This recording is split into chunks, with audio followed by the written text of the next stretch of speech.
Blood pressure کا علاج۔ کدو اور ٹنڈے کا بکثرت استعمال بلڈ پریشر کو کم کرتا اور جسم کو ضروری طاقت فراہم کرتا ہے۔ چولائی کے ساگ کا بکثرت استعمال بلڈ پریشر کے مرض سے چھٹکارا دلاتا ہے۔ کیلا بھی ہائی بلڈ پریشر کے لیے از حد مفید ثابت ہوتا ہے۔ منہ کے چھالوں کا علاج۔ اگر منہ میں چھالے ہوں، گلا پک گیا ہو تو 2-3 روز تک خشک دھنیا چوسنے سے چھالوں کو آرام آ جاتا ہے۔ جگر کمزوری کا علاج۔ کچے یا پکے ہوئے شلجم دونوں کا استعمال جگر کی کمزوری کو دور کرتا ہے۔ کچے شلجم زیادہ مفید ہیں۔ مرگی کا علاج۔ مریض کی ناک میں چند قطرے پیاز کا عرق ڈالنے سے مریض کو ہوش آ جاتا ہے۔ خارش کا علاج۔ پیاز کا رس خارش کی جگہ پر آہستہ آہستہ ملنے سے خارش کو آرام آ جاتا ہے۔ نمک، گھی اور شہد سے علاج۔ 1 چھٹانک نمک اور 1 پاؤ دیسی گھی کھرل کر کے بوتل میں محفوظ کر لیں۔ قبض ہونے کی صورت میں رات سوتے وقت 1 تولہ کے قریب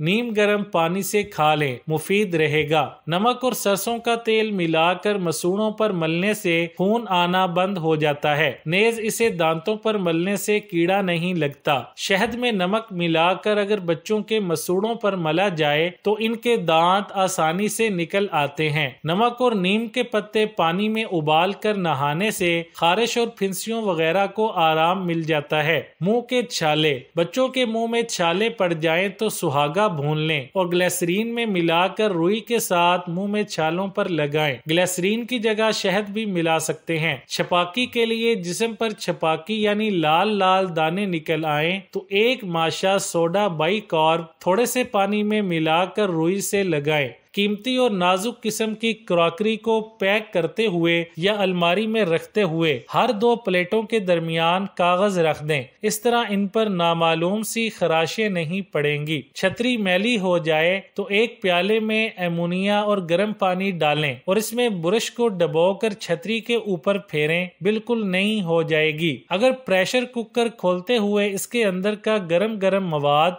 آپ پر گر جائے یا کبھی کوئی چھوٹا موٹا برن ہو جائے تو آپ صابن کی جھاگ اس جگہ پر لگائیں حتیٰ کہ آپ کو پرسکون محسوس ہونے لگے۔ مٹروں کو ابالنے کے بعد فوراً ٹھنڈا پانی اگر ان پر ڈال دیا جائے تو ان کی سبز رنگت بہت خوشنما رہتی ہے۔ اگر بچے کے کینوس کے جوتے بہت بدرنگ ہو چکے ہیں تو ایک کپڑے پر پینٹ کرنے والے رنگ سے جوتے پر دلکش نقش و نگار بنا دیں۔ وہی جوتا بچہ اتنے شوق سے پہنے گا جیسے نئے جوتے ہوں۔ اگر ڈاک کے ٹکٹ کے کسی جگہ پڑے آپس میں چپک گئے ہوں تو ان کو علیحدہ کرنے کے لیے انہیں فریج میں رکھ دیں، کچھ دیر بعد آسانی سے علیحدہ ہو جائیں گے اور ان کی گوند بھی قابل استعمال ہوگی۔ سلاد کے پتوں کو دھو کر ان کی ڈنڈیاں ایسے پانی بھرے پیالے میں رکھیں جس میں چند برف کی ڈلیاں اور لیموں کے رس کے قطرے ملائے ہوں۔ اس طرح سلاد یا دیگر سبز پتوں والی سبزیاں تر و تازہ رہیں گی۔ بینز کو ابالتے ہوئے اگر چٹکی میٹھا سوڈا ڈال دیا جائے تو ان کی سبز رنگت برقرار رہتی ہے۔ فرائی پین اگر ذرا سا بھی گیلا رہ گیا ہو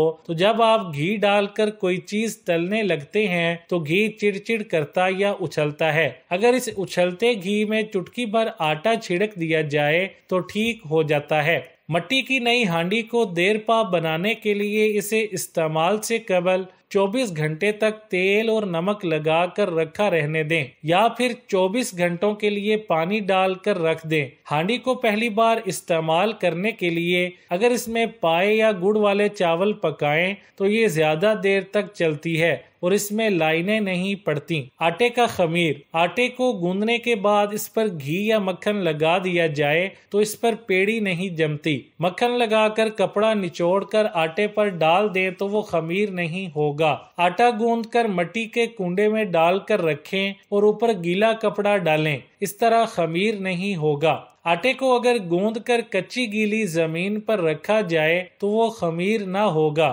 آٹا جتنی اونچائی پر رکھا ہوگا اتنی جلدی خمیر ہوگا۔ بعض چائے دانیوں میں سے چائے نکالتے ہوئے 1 قطرہ ٹونٹی کے ساتھ بہتا ہوا نیچے تک چلا جاتا ہے